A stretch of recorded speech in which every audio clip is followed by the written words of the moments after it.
Welcome back to my YouTube channel world literature. आज जो topic discuss करने वाले हैं वो है the republic of imagination, a case for fiction by Azar नफीसी।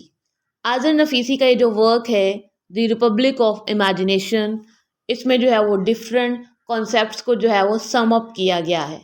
Different literatures को जो है वो लिया गया है, उन पे जो है वो आज़र नफीसी ने अपने रिमार्क्स दिए हैं। अमेरिकन सोसाइटी को दिखाया है, अमेरिकन लाइफ को दिखाया है। इतना इजी वे में हो सका उतना अच्छे से इसको अंडरस्टैंड करने की कोशिश करेंगे। फर्स्ट ऑफ ऑल राइटर का इंट्रोडक्शन देखते हैं, देन इस वर्क को जो है वो डिटेल से डिस्कस करते हैं। अपना लेक्चर जो है वो स्टार्ट करते हैं। राइटर की बर्थ हुई थी आज़र नफीसी, 1948 में इनकी बर्थ होती है। ईरानियन अमेरिकन राइटर हैं, प्रोफेसर ऑफ इंग्लिश लिटरेचर हैं।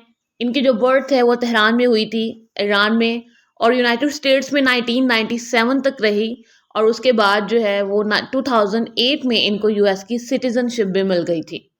द रिपब्लिक ऑफ इमेजिनेशन के इंट्रोडक्शन की बात करें तो 2014 में ये नॉन फिक्शन बुक जो कि ईरानियन अमेरिकन ऑथर आज़र नफीसी की आई थी, इसके अंदर जो है वो इन्होंने इसको डिफरेंट सबटाइटल्स भी दिए हैं। इसको जो है अ लाइफ इन बुक्स भी कहा जाता है। इसको और सबटाइटल दिए जाते हैं, अमेरिका इन 3 बुक्स। अब वो कौन सी 3 बुक्स हैं उनके हम लोग नेम देख लेते हैं। इनको जो है वो 3 डिफरेंट बुक्स में जो है वो अमेरिका को दिखाया गया है कि किस तरह से जब अमेरिका को इंडिपेंडेंस मिलती है स्लेवरी से, उसके बाद की लाइफ कैसी थी, वहाँ की मिडिल क्लास कैसी थी। इन चीज़ों को जो है वो पॉइंट आउट किया गया है इन जो ये 3 बुक्स हैं, जिसका समअप है अमेरिका इन 3 बुक्स। इसमें इन्होंने 3 राइटर्स की 3 डिफरेंट बुक्स को डिस्कस किया है। फर्स्ट जो राइटर जिसको इन्होंने डिस्कस किया अपने इस वर्क में वो है the adventures of Huckleberry Finn bye mark Twain. Mark Twain का जो है वर्क है द एडवेंचर्स ऑफ हकलबेरी। इसके ऊपर फर्स्ट ऑफ ऑल तो स्टोरी उसकी बताई गई है, देन जो है वो आज़र नफीसी ने खुद के जो रिमार्क्स हैं वो दिए हैं इस वर्क पर। सेकंड जो है वो बबिट की है, बाय सिंक्लेयर लुइस की वर्क है। एंड जो थर्ड है वो है the heart is a lonely Hunter, जो कि है कार्सन मैकुलर्स की।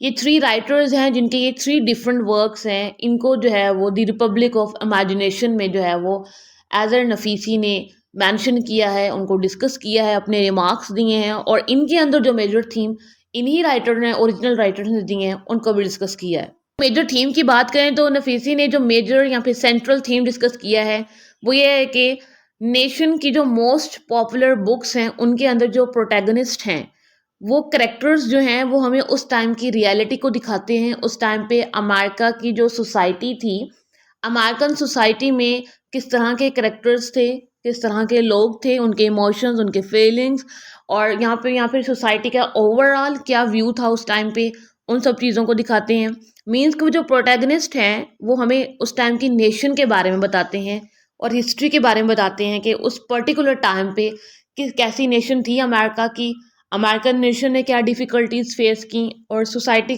किस लेवल तक करप्टेड थी उस टाइम पे। एडवेंचर्स ऑफ हकलबेरी जो कि हमारी फर्स्ट बुक है, जिसको जो है वो मार्क ट्वेन ने लिखा है, इसको इंग्लैंड 1884 में पब्लिश करवाया गया और अमेरिका में इसको जो है वो 1885 में पब्लिश करवाया गया था। मीन्स के उस टाइम पे अमेरिका में जो स्लेवरी है वो एंड हो चुकी थी। इस बुक के पब्लिश होने के 2 डिकेड्स पहले ही के पब्लिश होने से पहले ही अमेरिका से स्लेवरी जो है वो अबॉलिश हो चुकी थी। इसके अंदर जो है स्लेवरी के बाद के जो हमें टाइम पीरियड मिलता है जिसमें फिजिकल, साइकोलॉजिकल, इकोनॉमिक, या फिर जो भी कह सकते हैं आफ्टर स्लेवरी जो जो लोगों की फीलिंग्स थी, उनकी साइकोलॉजिकल जो कंडीशन हो गई थी, उनकी फिजिकल जो कंडीशन हो गई थी, या फिर जो इकोनॉमिक कंडीशन उस टाइम पे अमेरिका की चल रही थी, वो सब जो है ना वो हमें विजिबल होता है। हमें दी एडवेंचर्स ऑफ हकलबेरी में पता चलता है कि उस टाइम में जब स्लेवरी थी उसके बाद से जो लोगों की कंडीशन क्या थी, अमेरिकन सोसाइटी जो है वो किन अप्स एंड डाउन से उस टाइम पे गुजर रही थी। ऑफ हैकलबेरी की जो सेटिंग है वो मिड 19th सेंचुरी मिजोरी की है। वहाँ से जो है स्लेवरी के आफ्टर इफेक्ट्स जो हैं वो अभी भी मिलते हैं उस टाइम के। और यहाँ पे जो है वो स्टोरी इस तरह से इसकी स्टार्ट होती है कि जो एक प्रैंकस्टर है यंग हैकलबेरी फिन, वो एक स्लेव की हेल्प करता है जिसका नाम होता है जिम। अब ये जिम है, ये एक स्लेव है, उसको ना इंडिपेंडेंस दिलवाने में या फिर जो फ्रीडम दिलवाने में ये इसकी हेल्प करता है। मिस वाटसन्स की प्लांटेशन से। मिस वाटसन की जो है वो एक प्लांटेशन है, स्लेव्स की प्लांटेशन है, वहाँ से जो है ये फ्री करवाता है जिम को। लेकिन ये फिन जो है वो खुद भी जो है वो इस्केप चाहता था। ये दोनों जो है वो मिसिसिपी रिवर जाते हैं। जिम जो है वो उस टाइम अमेरिकन जो ब्रुटैलिटीज़ थी स्लेवरी की, उनसे जो है वो इस्केप चाहता था। एंड जो फिन है वो अपने फादर पैप फिन, जो कि एक अब्यूसिव अल्कोहलिक फादर थे, उनसे इस्केप चाहता था। इन दोनों की स्टोरी सम हाउ कहीं ना कहीं वो हमें सेम लगती है। वैसे तो इनमें कुछ कॉमन नहीं था, मीन्स के ऑब्वियसली रेशियल डिफरेंस तो इनमें था ही, एक वाइट था और एक ब्लैक था। एक जो है वो अपने फादर से स्केप चाहता है और एक जो है वो अमेरिकन स्लेवरी से जो है वो स्केप चाहता था। साइड तक जो है वो हमने द एडवेंचर्स ऑफ हैकलबैरी जो है उसकी स्टोरी देख ली कि उसमें जो है वो किस तरह से स्लेव्स जो है ना वो स्केप चाहते थे। अब उसी वर्क पे नफीसी ने अपने आर्गूमेंट्स दिए हैं। नफीसी इस वर्क को पढ़कर क्या अपने आर्गूमेंट्स देते हैं, अपना उन्होंने यूनिक पर्सपेक्टिव जो है वो शेयर किया है और जो अमेरिकन उस टाइम की सोसाइटी है उस पर शेयर किया है।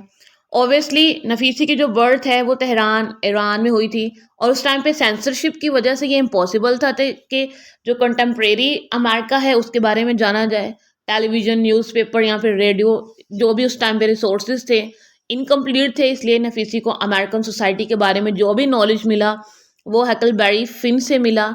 उन्होंने इस वर्क को पढ़ा, इस बुक से जो है वो लर्न की चीज़ें।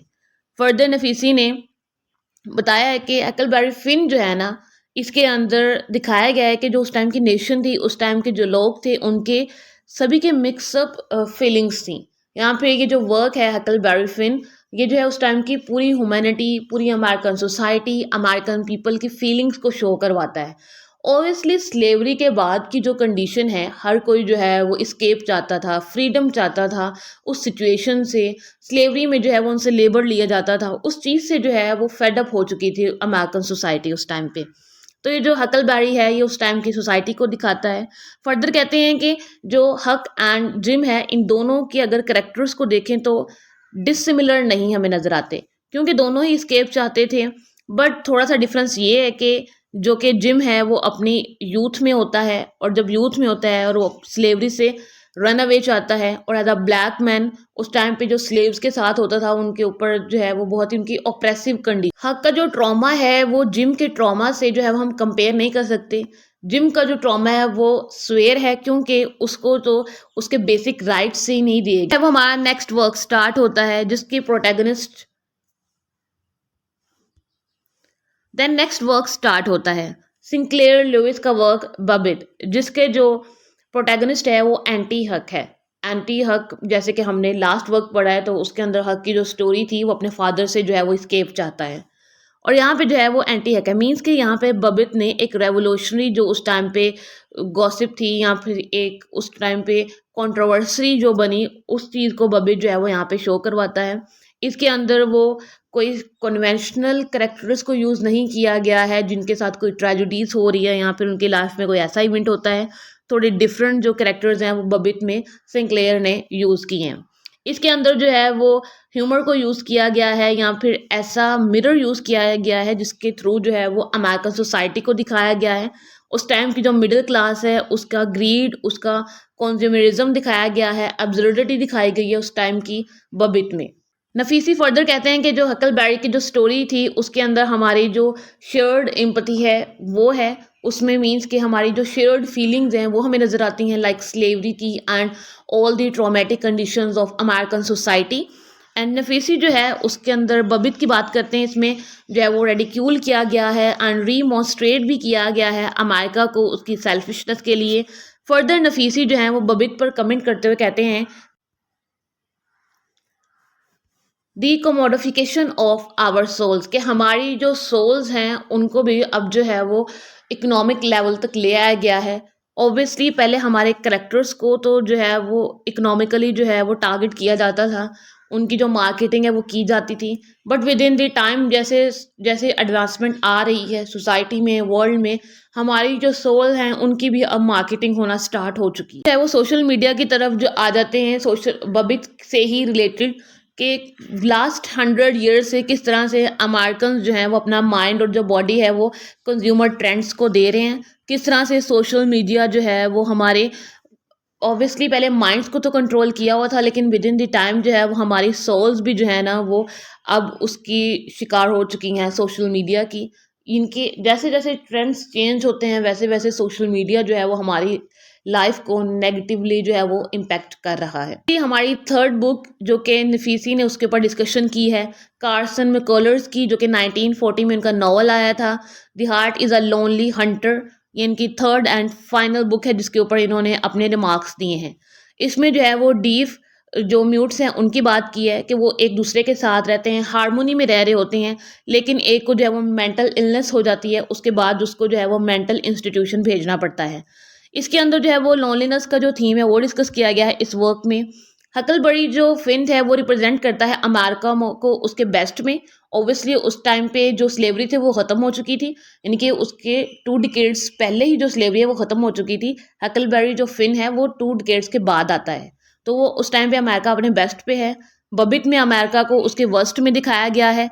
And the heart is a lonely Hunter, इसमें जो है वो दिखाया गया है कि किस तरह से अमेरिकन जो है ना वो उस टाइम पे जो स्पिरिचुअल बैंकरप्सी हो रही थी और जो अमेरिकन अफ्लिक्टेड हो रहे थे उससे, मींस के जो जो उस टाइम पे बैड चीज़ें हो रही थी अमेरिका में या फिर उस टाइम पे जो सोसाइटी में Mark Twain and Sinclair Lewis के टाइम पीरियड के दरमियान जो ये गैप है, इसमें जो करप्शन उस टाइम पे सोसाइटी में हो रही थी, उन सब चीज़ों को जो है वो इसमें दिखाया जाता है the heart is a lonely Hunter में। हंटर में जो करेक्टर्स हैं वो अपनी लोनलीनेस में रहते हैं।